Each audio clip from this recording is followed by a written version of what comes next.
It's Jennifer from Belladonna's Botanicals, and today I'm making a video. This is a request from a viewer, and I was actually thinking about doing a video about this. They wanted to know more about my personal magical history, including my training and education on the subject matter. And I was thinking about doing this because I know I talk about my business a lot. I know I talk about various experiences I had growing up, but I haven't kind of collectively put most of it together. I think in this one, I'm going to focus a little more about my training and education because I'm 47, so it's going to take a while to get through all the magical experiences I've had in my life since childhood. So I did a couple years ago start doing um, that left off somewhere, but I did start talking about my occult origin stories. So I have a couple videos up there. I think it may go from early childhood into my like early 20s, but I don't think I did beyond that. So I'll have to go and look at that and see and add anything because I think I found the notebook while cleaning recently where I had outlined the rest of the series, but never finished it because hi, ADHD is a thing. So, anyways, I will say this loud and proud. I'm a gigantic book nerd. On average, I read about 50 books a year. And mind you, this is while running my business and taking courses and doing all the things that I do. So, I mean, sometimes I do audiobooks sometimes, but I mean, there's a wide variety of what I read. I don't just read occult books. I read anything from, philosophy, self-help stuff, things about shadow work, obviously various occult topics, things on herbalism, um, history of witchcraft, poison medicine, various books about different entities or different types of practices, whether it's like Luciferian philosophy, whether it's stuff on, general witchcraft or a specific, like I'm Eastern European, so I have some books on Slavic witchcraft, or learning about like psychic skills and development and things like that. So I read a lot. So, and I continue to read a lot. Occasionally I'll read something, I don't read a lot of fiction, but I mean, occasionally I'll read something that's a little more fluff. I'm a fan for a good biography. Um, but anyways, so number one, I read a lot. And I keep a list of that too. I should have it in just like a Word doc to kind of keep track of. I have a lot of books, so and I am notorious for like having half read books all over the place. So I kind of have to keep track of what I've read and what I haven't, or what's in progress. Sometimes things could be in progress for a really long time, or I'll never finish them. Sorry, 1997, Memnoch the Devil by Anne Rice. I just never got around to finishing you. I'd read a couple pages a year and go, this sucks. And then I think I lost the book somewhere in the 2000s, the early ones. Anyways, so, okay, so I read a lot. Big whoop. I think that's important. Like, 'cause I do see some other creators talk about how they don't really read a lot in terms of like occult books and stuff. And that's fine, to each their own. But I am and have always been a knowledge seeker. And maybe that's just my neurospicy thing where it's like we tend to hyperfixate on things. So it's not that, I want to just learn a little bit about something. I have to learn all the things. So yeah, that's why I read a lot. I don't just read one book on crystals. I read all the books on crystals and then take all the classes on crystals and all of that. So anyways, just to talk about my formal education, I do have a bachelor's of fine arts in art history and studio arts. I went to art school. I know, shocking, right? So I have a creative background. I did a lot. Like I do all my own product photography. and stuff like that. So, um, I mostly did photography in school. I originally was a fashion design major, believe it or not. And weird sidebar, um, back in a long time ago in a different digital space, I used to be a content creator within Second Life, which is still around. Was it a virtual world? But ironically enough, my I used to create like avatar clothing, and my product by my business name in there was Deadly Nightshade. So Belladonna's Botanicals isn't too far off. I'm carrying on a strange tradition that never made sense. It's like didn't really make sense, but here we are. So I am a Jill of all trades. I know a lot of things. I took a lot of different types of classes in college. It wasn't just, painting and drawing. I mean, it was painting and drawing, but not my favorite things in the world. I took graphic design, fashion illustration. I love photography. Out of all things I like, that's probably my favorite medium to work with is photography. But I became an art history major. So I studied a lot of art. My primary focus was on body art and performance art. Although I've taken classes, and all sorts of things. From Italian Renaissance art, typical things like that, or general, world, art history to, very specific niche things. 19th century art, or women in the art of Japan. I took African art, classes. I also took a lot of liberal arts classes too, and I was always the Lisa Simpson of the class because I was very academically inclined. If I'm really interested in something, I'm really fucking interested in it. If I'm not, I'm just like, whatever.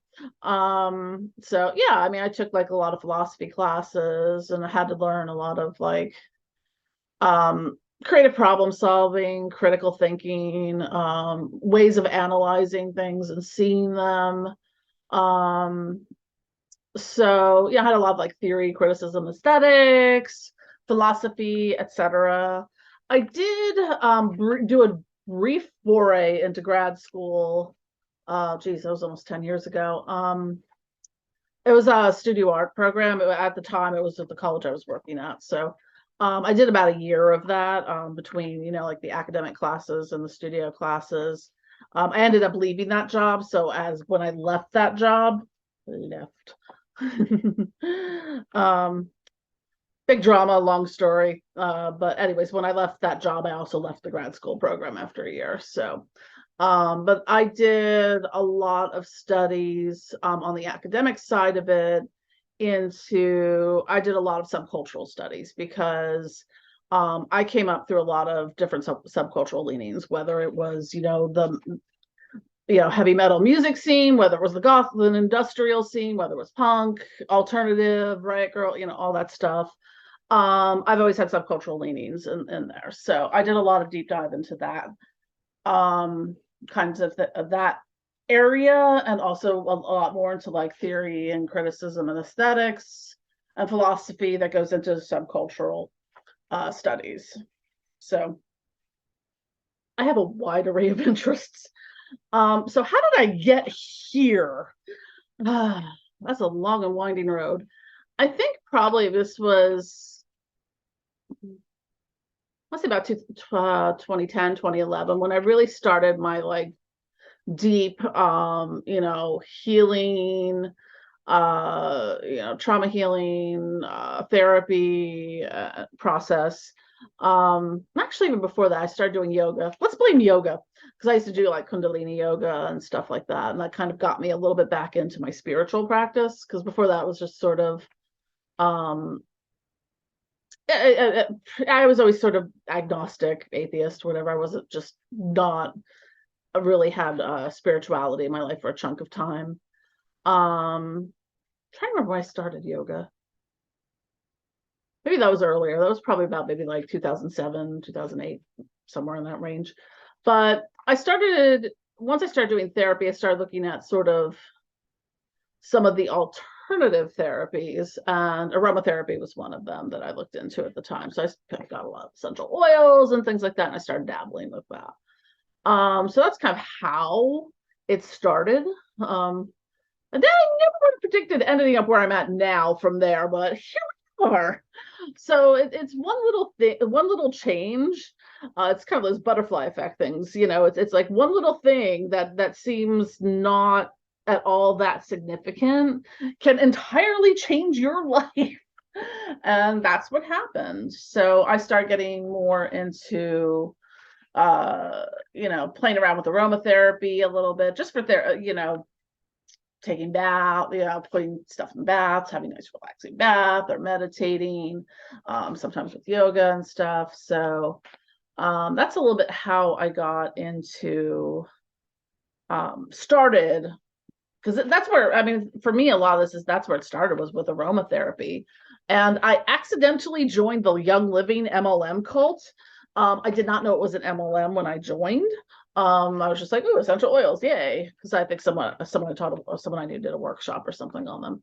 It's out the kitchen. Anyways, but me being the giant pissant I am, and them having been very anti-science and very, I don't know, MLM cult-like, I'm kind of a giant, like I said, a big ass nerd.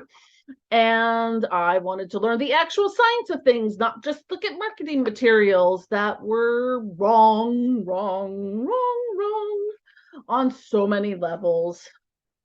So I decided to be like, well, F you and your stupid MLM.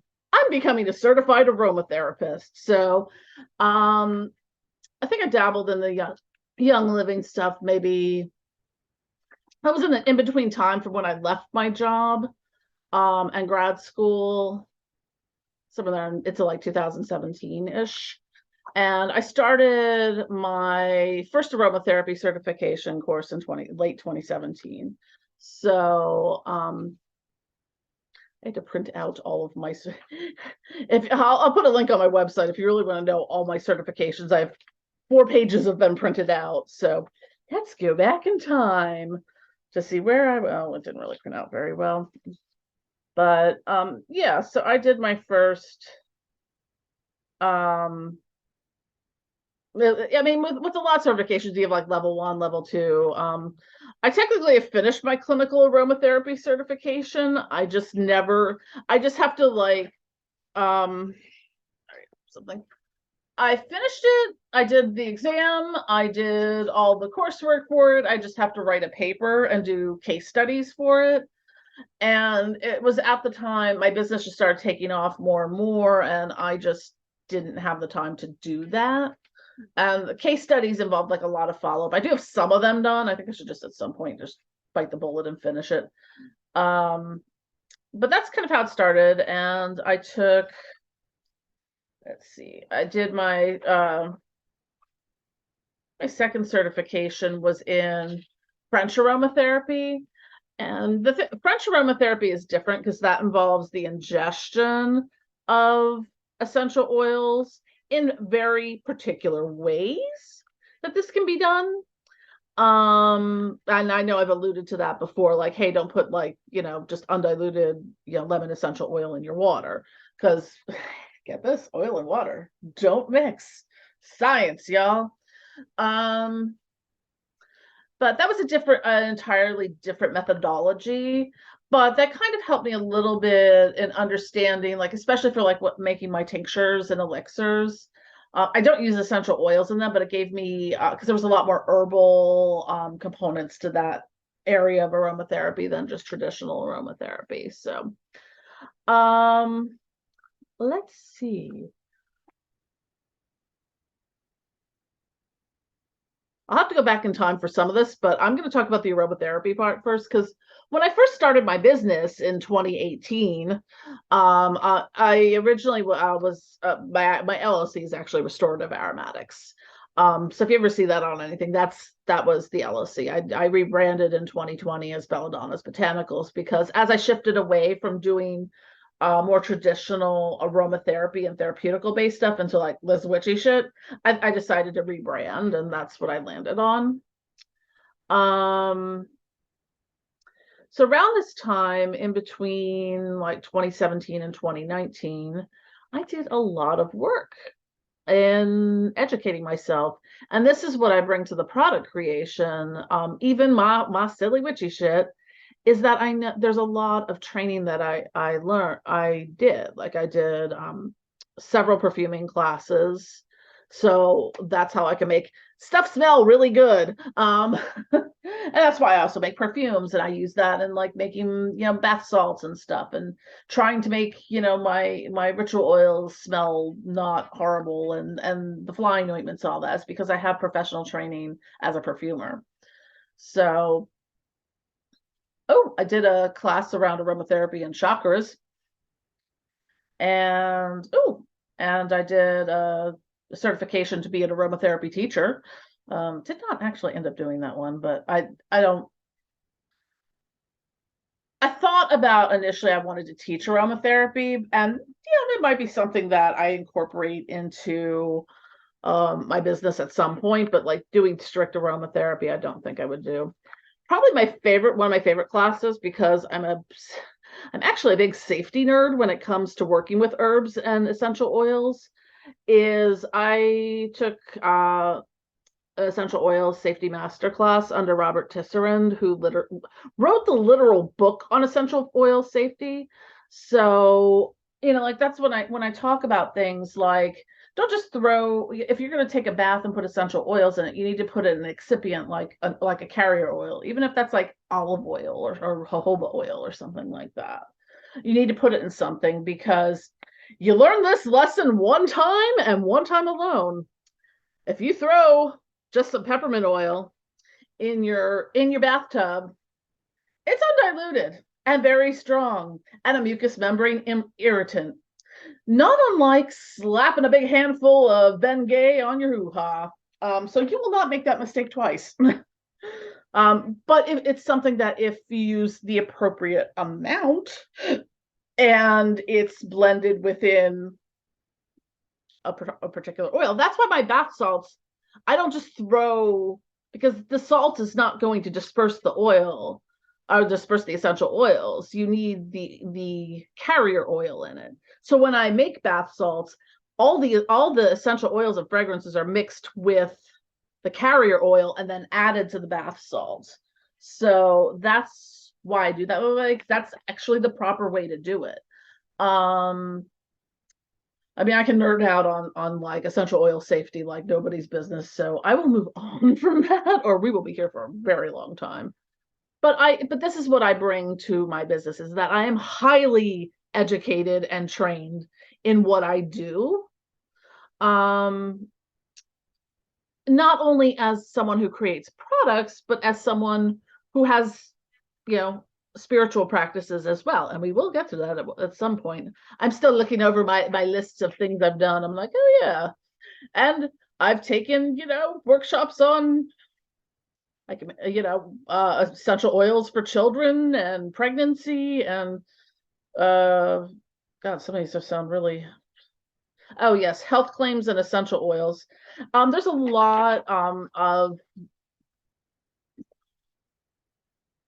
a lot especially when you're selling things. Like, this is the problem I ran into when my business was more geared towards selling therapeutic essential things, because there's so many FDA regulations for it, that it's not like, because there's a very fine line between what you're selling as like a wellness thing. It can easily tiptoe into a medication or into a pharmaceutical or into something like that, even though it's not, even though it's just some essential oils and things. So you have to be very careful with that. And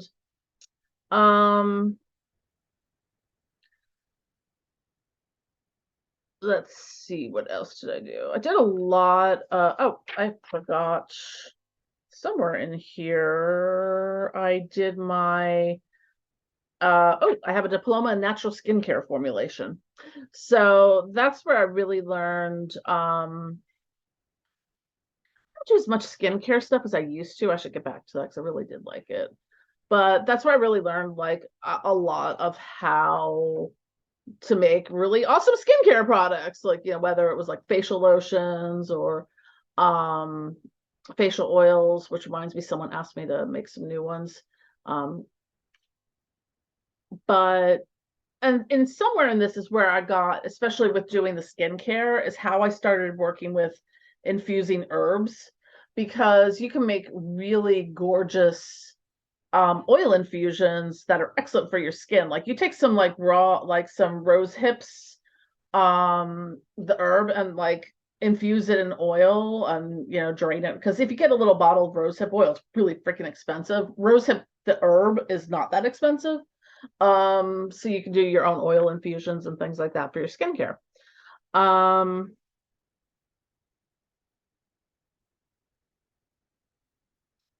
and like a lot of it was just a lot. I did a lot of like technical stuff. There's a couple of things I'm still working on. Actually, what I'm finishing up soon is a program through Aromagnosis called Aromatherapy and Medicine of the Soul. And that's sort of, if you see me doing some videos recently about shadow work and things, that course was kind of based on aromatherapy and shadow work. So I just never like finished the whole thing. So I'm working on that. I think I'm just gonna send them my YouTube channel, be like, look, I learned something.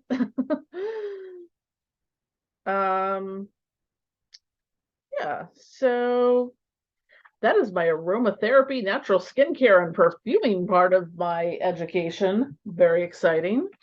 Now we will get into, I'm going to include the herbalism part in with the witchy shit, because that's kind of where it really took off. But as far as training goes in witchcraft, I mean, I took my first witchy class. I mean, back in 1994 at a store that's no longer here in Philadelphia. It was like an intro to Wicca and witchcraft.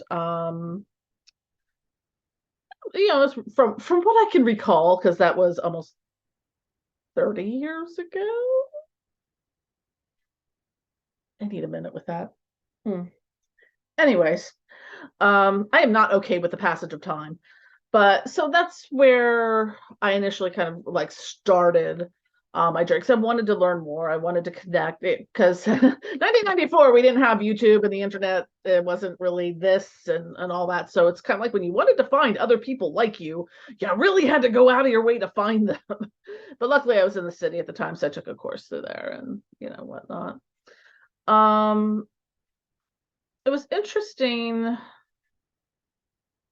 because I have some of my old journals. I'll have to dig them up, of things, because some of what I've discovered, like from things I wrote in like high school and college about it, I'm like, the spirits I work with have always kind of been with me. I just didn't know it. Like I found references to things. I'm like, oh, huh. And like I've found references to like Lucifer and Abaddon, and draw like all these weird like demonic drawings I did in Catholic high school, like you do. But I also was the Catholic high school student that would read the Necronomicon in the hallway to like freak out the other students. So I've always just been a little bit of a pissant, just a little, just a little. Um, so that's kind of where my education started there. And I had to laugh. I was thinking about this last week, where I was thinking of my first curse, baby's first curse, well, intentional curse anyways. I think it was around that late 94. My dad had gotten laid off from his job, and like the guy who was running the company was a real, I'm not going to use the person's name because they're very well known in Philadelphia. But the person who was running the company at the time, just sleazy dude, not a great guy. And I was like, well, you laid off my dad, and now I have to drop out of college and stuff. So I just kind of did like my own little kind of return to sender, let all you do come back to you thing on him. And while he still may have a lot of money, he has run so many businesses into the ground in Philadelphia over the years. And every time that happens, I have to chuckle a little bit, because I think of my little like 19-year-old baby witch self, like cursing this like, millionaire kind of business, you know, dude in Philadelphia. And I just have to laugh.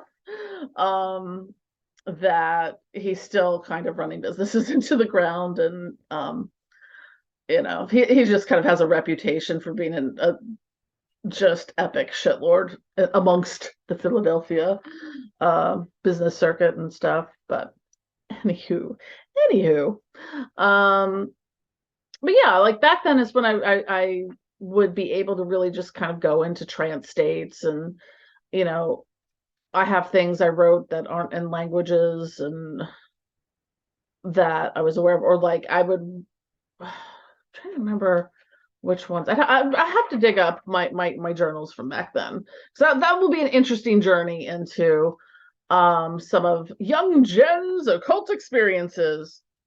Because also in late 90, maybe like 98, 99, I wrote it was kind of on the fence about like prophecy and prophetic writings, and I just kind of like almost for shits and giggles um kind of wrote down all these prophecy things. But it was all stuff that would take, because it was back then, it was all the whole Y2K thing, and that it was if the world didn't end in the year 2000, then surely 2012 was going to fuck us all up. But I was writing in the time after 2013 and beyond. And what's really like, I found it a couple of years ago, the notebook where I had originally written things down, and like some of it like really freaked me out, because like there were quite a few things that came true, or I was like, oh, okay, I was off by a little bit on this. I think I was off. Now, if you remember at the time that I wrote this, this was after the initial Gulf War and before 9/11, and before we had gone back to Iraq and Afghanistan. And I think I had written something about Saddam Hussein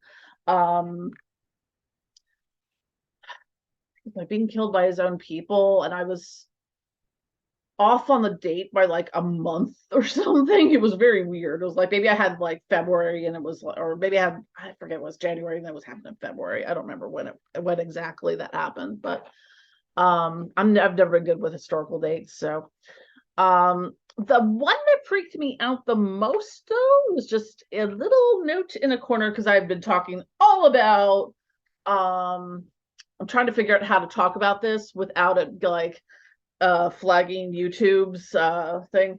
I was talking about things involving plagues and pandemics, and a particular one originating from a particular part of the world. And a lot of it was focusing on that, which freaked me out just a teensy bit when I found that, because it was during that time that I was like, okay, young Jen, you might have been onto something and not completely full of shit. So, anyways, I will have to find that, but I digress. And I completely forgot where I was. So we're sometime in the 1990s. I kind of went through a period. My ex-husband was a very pragmatic atheist, and I kind of became a pragmatic atheist too. But or it was just sort of thing, I kind of pushed it down. It never kind of left me. I just wasn't paying attention to it as much. But after I got divorced in 2017, I started getting more finding myself again and getting really back into my spiritual practices. So I had started my business, and I think it was sometime in So I was doing the aromatherapy stuff, most and skincare kinds of things for like 2018 and into 2019. And that's when I started. I remember I was at a wellness fair, at a massage school or something, and I just started writing down all the stuff that I wanted to do for like witchy shit. And I started building things from there. And know what the catalyst was, but like sometime in 2019, I just went like full tilt boogie into my practice again, and I started making products for myself, because I had all this training, I had all the herbs, I had all the essential oils and whatnot, so I started doing that. And somewhere I had taken sort of just sort of some general witchy workshops and classes in Philadelphia. There was one I took on, trying to remember what it was called.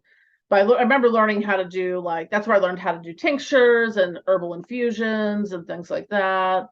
I did like a 5-part one that had sort of various aspects. It was sort of my little refresher into witchy things in 2019. And then I started finding that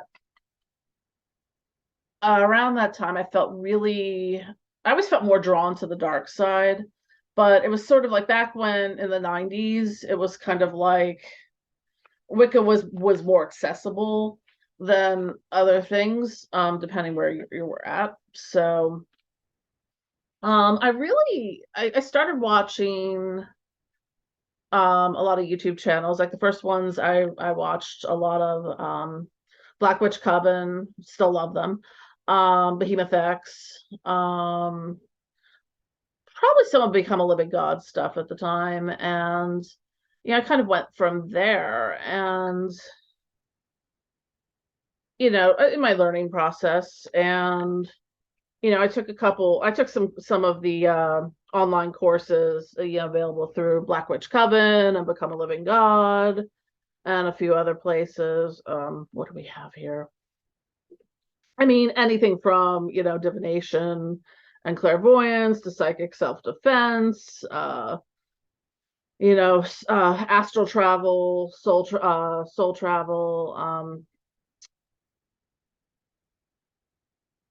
some stuff. I think I took a class on hoodoo witchcraft hoodoo witchcraft, and black magic. And that's sort of what I was doing during the pandemic. Mostly was working on some of that coursework, on the witchy side of it. Now on the, where did I put it? Oh, on the herbalism side of it. I have not finished it. I started an online herbal immersion program through, I think, the Chestnut Academy of Herbalism. I forget what the name is. The problem, I didn't finish it. The problem I had with it was a little too immersive. I live in the city. I do not have any needs to experiment with soil propagation, and I'm not even sure what that is. I really should have probably just focused on the medicine making portion of it than learning drainage systems and cultivation and things like that. But I mean, I've worked through some of the coursework for it. I'd like to get through the rest of it or some of it. I don't think it's something I think I missed the window on getting officially certified, but or I don't know if they even do. Certifications are weird in some fields because it's sort of like you kind of get a piece of paper that says you're certified and went through all this stuff, but it's not necessarily something that it's not like becoming a certified public accountant or something like that, or whatever. But anyways, so I'd also taken a couple classes through was it Persephone's Path on poison plant medicine. That was because as I was getting more interested in poison path, because I knew a few people. I got some flying ointments at the Pagan Pride one year, and I was just like, I really kind of fell in love with the experience of it and working with those plants. So I think that was probably 2019. I started working on the poison path part of it, and I took with the witching herbs and their uses by Harold Roth. He also has a really great book called The Witching Herbs, which I highly recommend. I took other herbalism classes too, but I may not have written everything down. And I also now have my papers completely out of order on here. So,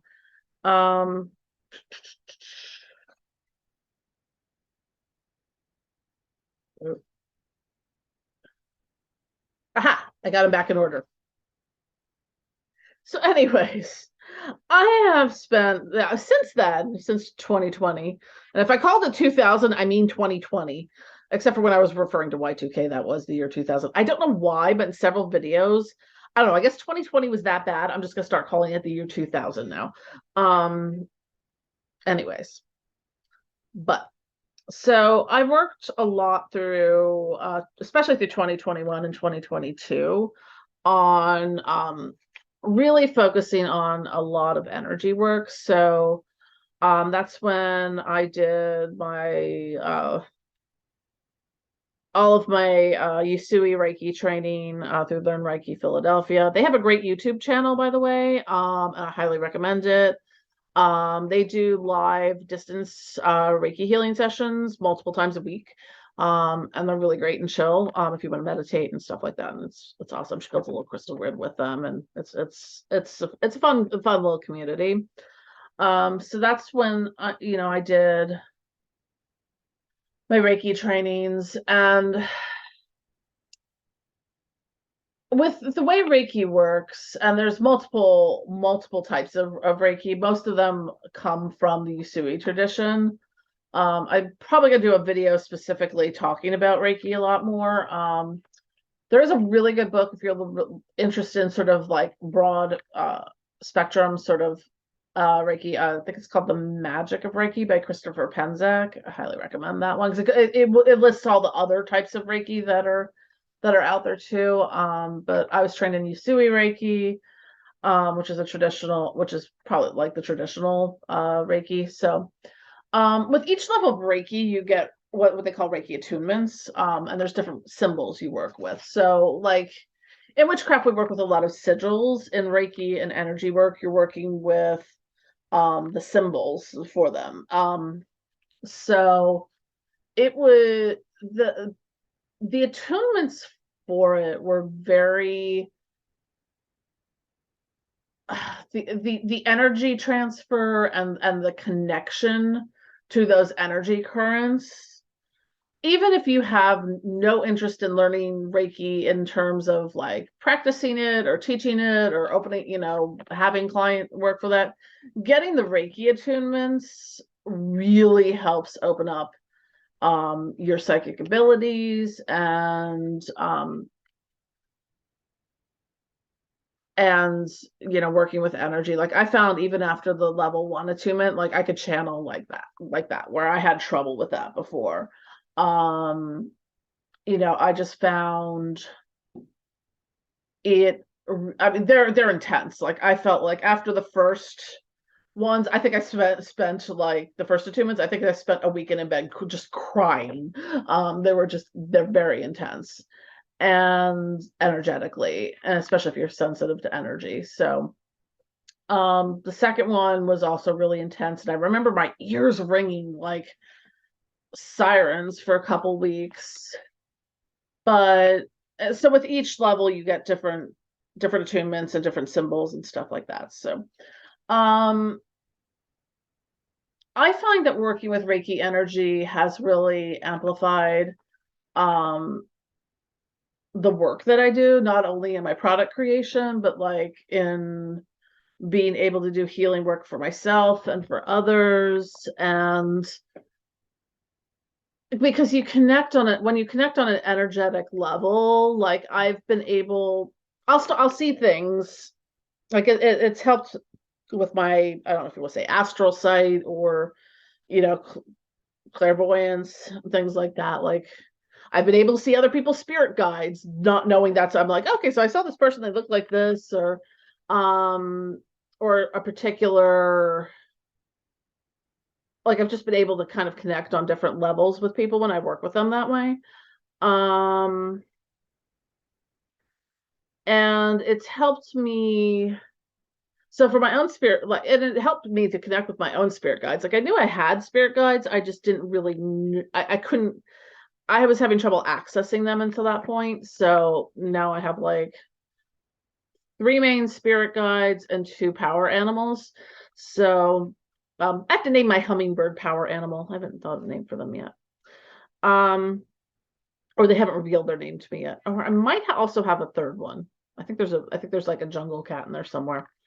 But anyways, so working with that energy has really helped amplify what I do. Because it's one of the things that's always when I do like in-person events or stuff, people like, or I hear it all the time, even from other practitioners who buy my products. And so they're like, wow, your stuff has amazing energy to it. I'm like, well, yeah, that kind of does. But anyways, so last year I only did my level 1. I'm hoping to get through the level 2 in mastery this year of the shamanic Reiki. And that's a different modality of it. And I want to just take a little side note here when I'm talking about shamanic Reiki, and whenever I mention shamanism, I'm talking about core shamanism. I'm going to do a more in-depth video on this. There's a lot of misconceptions because as soon as you say shamanism or shamanic or anything, people are like, oh my God, cultural appropriation, because their only access to it is through indigenous shamanism, which is legit. And there are some people that do icky cultural appropriative things and call it shamanism. That aside, there's an entire field of core shamanism, which was developed by there's a few people who contribute to it: Michael Harner, Sandra Ingerman, Lynn Roberts. But basically what core shamanism is, and when you hear about people talking about shamanism, before you go, ew, cultural appropriation, realize that they're probably practicing things they learned through core shamanism, which was developed to take away all the icky cultural appropriative aspects of it. And it took, because shamanic cultures and healing exist throughout the globe, throughout time. What the study of this through anthropologists is to take the core elements that overlapped in every single one, while not pulling in cultural specific or religious specific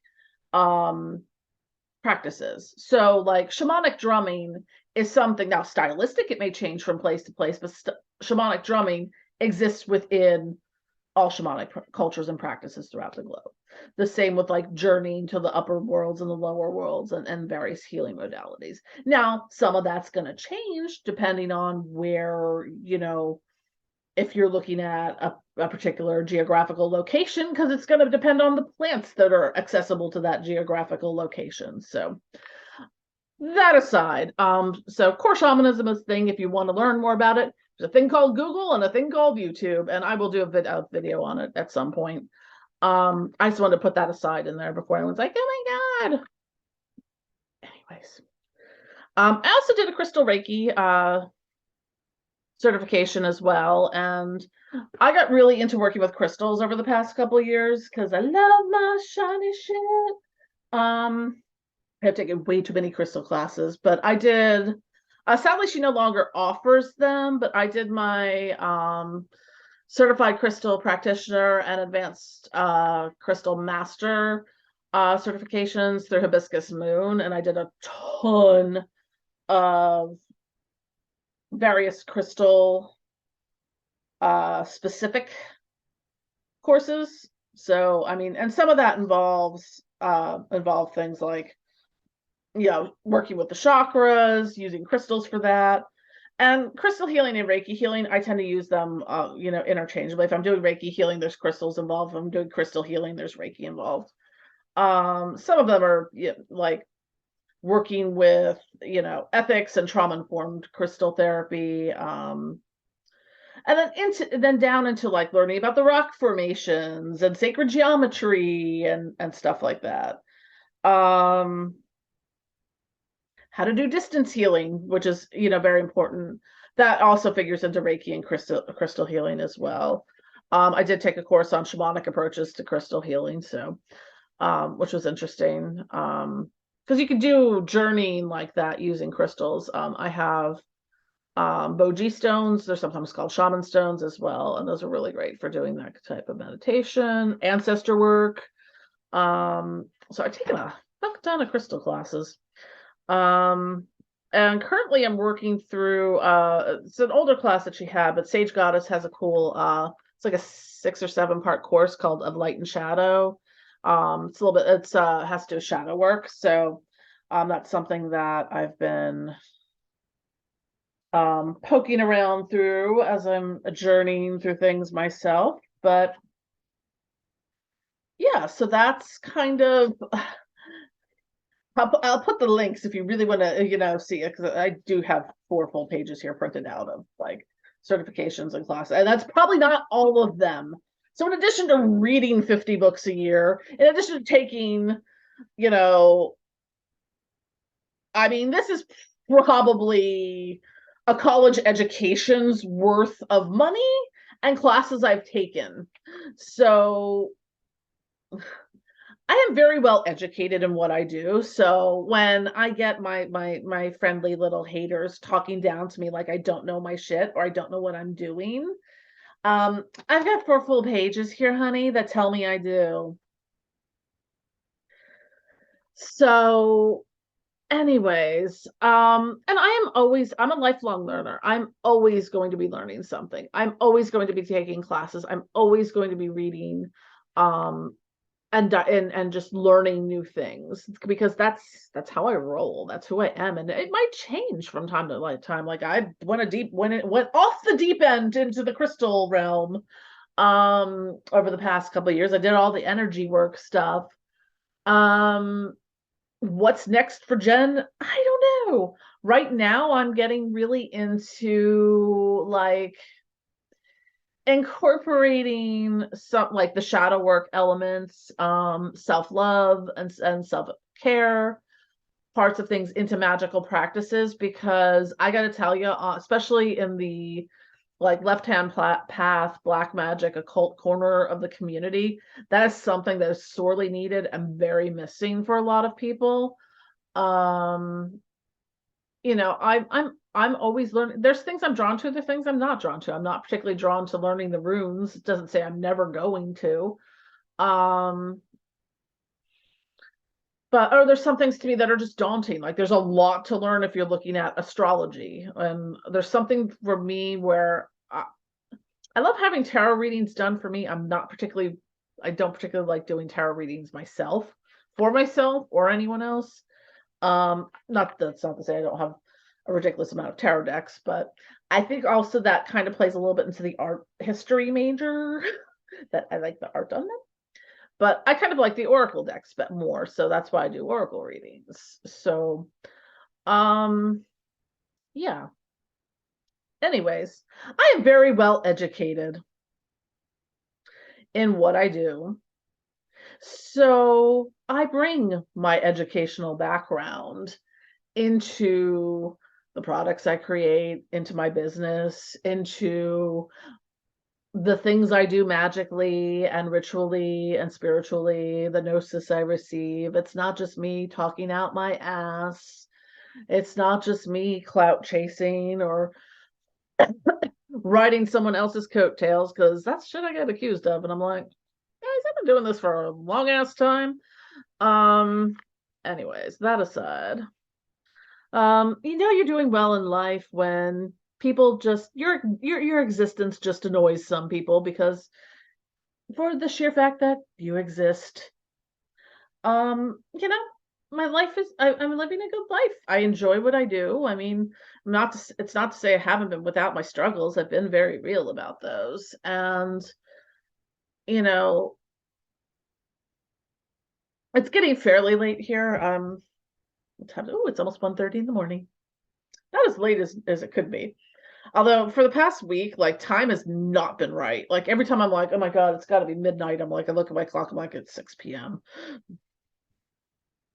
Anyways, so that's a little bit on my background and training and education. And if you want to see my book lists as well of shit I've read in the past 3 years, so I didn't keep records of it beforehand.